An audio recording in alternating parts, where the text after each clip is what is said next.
Hi everybody, hope everybody is well and keeping safe and warm on this cold winter El Paso morning or wherever you are. So I had a really crazy experience yesterday and I wanted to make a video based on that. And it's repairs and contractors. There's so many horror stories that you hear from contractors, and how does that relate to real estate? Well, I have a buyer that's purchasing a property. The seller is saying that they're doing an as-is, which is fine. Contracts are written as is anyway in Texas, but they have what's called an option period to negotiate.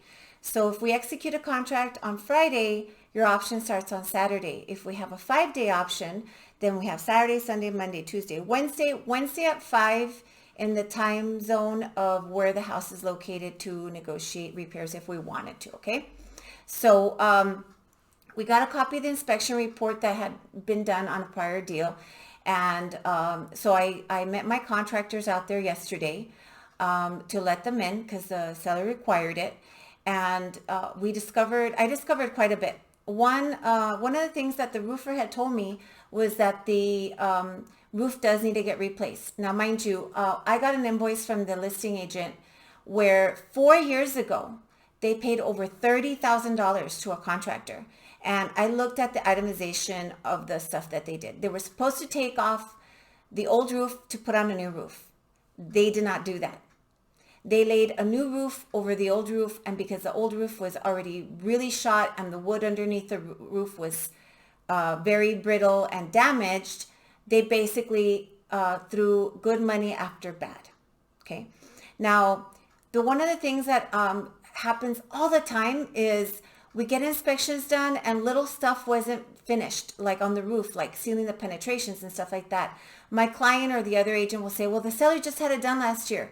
Yeah, but unless you have the house inspected by a professional, you won't be able to climb up on the roof more than likely and check to make sure that they sealed everything that they were supposed to. And how do you know what to look for, right? Because we're not inspectors.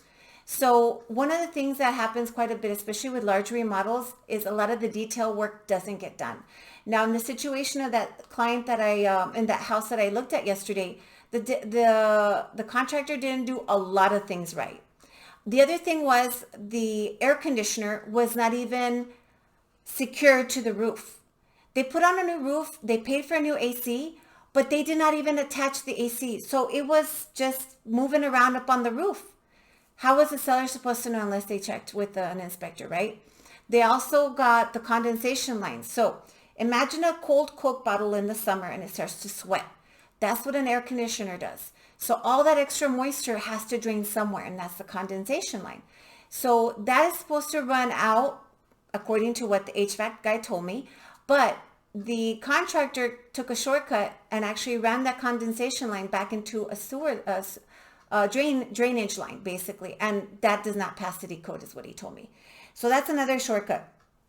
Now, according to the other agent, the contractor has gone out of business, and even if the seller wanted to go back and sue them, they probably have passed their statute of limitations.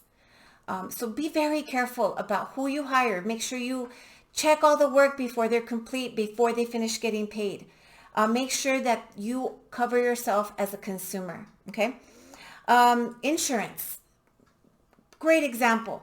So many times, again, we see, well, the seller paid the insurance paid the roof for this much money. But if it's been a long time, how are you going to go back to that roofer and make sure that they comply and they do the work right? I had one instance where my buyer got the proceeds from the insurance company, from the seller's insurance company, to put a new roof on. Well, her son, who's a contractor, who thinks he knows everything, he's a general contractor, not a roofer, said, oh, no, you don't need a new roof. It's fine. It's not leaking. Okay. Fast forward 3-4 years later, she wants to sell the house. And I come to find out that she did not use the proceeds of the insurance to do the repairs on the roof or to replace the roof. She used it to remodel the house. And that technically is insurance fraud. I had another instance where I had a pediatric dentist kind of do the same thing. And he just started playing dumb. So you've got to be very careful and very sure that if the house needs repairs, if you're getting insurance claims, that you make sure those get done and all that work gets checked, because I can't tell you how many shortcuts people take, especially here. You have a cousin, you have a tío, you have a compadre, you have a neighbor, you have somebody that you pay money to do work, and they just don't get it done right. Another example, the electrical box was double tapped. They put two wires into one breaker, and you're not supposed to do that. I also came to find out that the electrical panel was made by some company, I'm trying to remember. And the guy told me, yeah, they have the highest incident of electrical fires in the nation. And he sent me the article, 2,000 electrical fires a year attributed to these breaker boxes, these breaker panels. He says they've nicknamed them the Widowmaker. So I was like, holy crap, this is bad. Code issues. A lot of times they put in, like, water heaters are a very common issue. They put in a water heater, it's supposed to have a pan underneath. They don't do it the way the temperature and pressure relief valve is supposed to be done. They don't do it right. In El Paso, the line that runs into the furnace is supposed to be a solid line. We see accordion type metal lines that run in there, and that is not up to code. So permits.